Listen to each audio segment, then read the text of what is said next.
ప్రస్తుతం ఎలా ఉందంటే ఈ సమాజం కనీసం మన ఊపిరిని పీల్చుకోవడానికి కూడా అవకాశం లేకుండా ఈ సోషల్ మీడియా ద్వారా అలాగే బయట తిరుగుతున్న సందర్భాల్లో కూడా మనల్ని ఒక ఆందోళనకి గురి చేసేటువంటి సందర్భాలు కనబడుతూ ఉన్నాయి.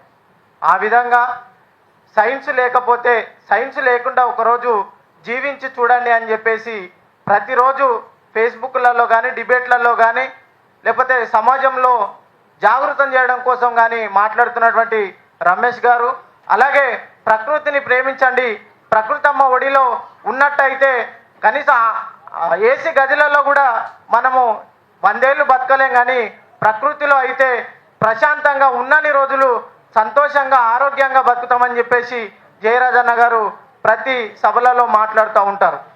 అంటే ఈ సమాజంలో మనకు కావాల్సింది ఏంది అంటే భారత రాజ్యాంగం ఉంది కాబట్టి ఆ పచ్చని చెట్టు కింద కూర్చుంటే ఎంత చక్కగా ఎంత చల్లటి వాతావరణంలో గాలి వస్తుందో ఆ గాలిని పీల్చుకొని ఆనందంగా ఉంటామో, అలాగే ఈ భారత రాజ్యాంగం ఉంది కాబట్టి ఇంత చక్కగా మనం మీటింగ్లు పెట్టుకోగలుగుతున్నాము, ఇంత చక్కగా మనము ఈ యాత్రలు చేయగలుగుతున్నాం. అన్న మేము వాస్తవానికి మీతో పాటు మేము కూడా ప్రయాణించాల్సింది ఉండే, కానీ కొన్ని అనివార్య కారణాల వల్ల మేము మీతో రాలేకపోయినాం.